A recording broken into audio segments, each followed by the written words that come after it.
Today what we're going to talk about is the octave mechanism on alto and tenor saxophones.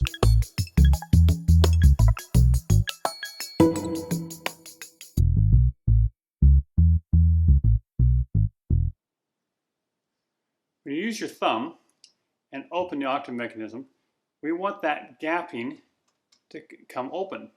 But then when you use your G key, that key is actually supposed to close back down. Now you notice on this little Yamaha here, when I go to close this down, I can still get a pencil in underneath there. There's a huge gap in underneath there. This happens a lot because this key itself, the actual key on the neck, gets bent. And it's really easy to do yourself.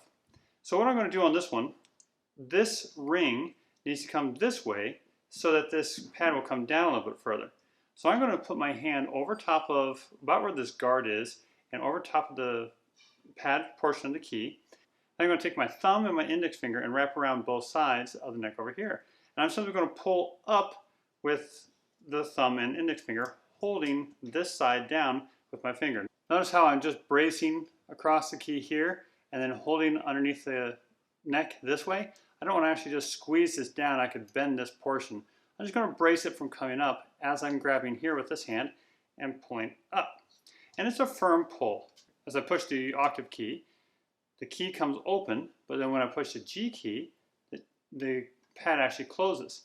The way I test it is as I push the octave key and then this octave mechanism opens, and then as I push the G key, all this comes back down. Now what I'm going to do is I'm going to let go of my octave key with my thumb and see if that key is bouncing at all. I want there to be a little bit of motion when I push the octave key down before this piece touches the key.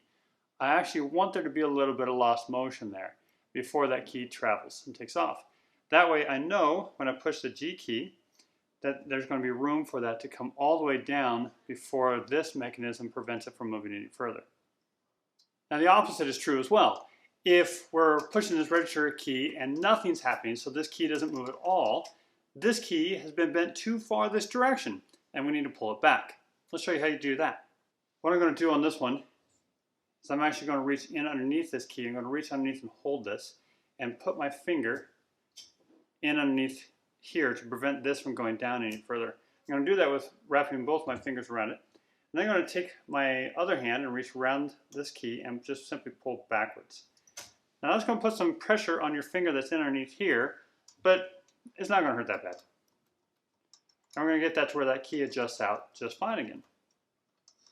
Now right now that might be a little too much lost motion, so I'm going to go just a little bit further. And we can get that key adjusted every single time with really simple movements. Now people say, well, why does this happen? Easy. As we're putting the neck together and apart, we're grabbing a hold of this key and just squeezing it like crazy. Instead, what I try to do is I try to teach my students to grab a hold of it with their thumb and middle fingers around the key and never ever touch the key as we're putting it together. And then as I put the saxophone neck together, I want to twist this back and forth to get it to drop in. I don't want to see it shoving straight down.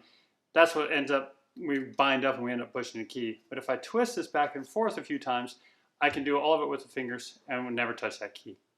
I hope this tip helps. If you have any questions, feel free to email me at steve@repairmasterclass.com or just leave a comment in the notes. We'll see you next time.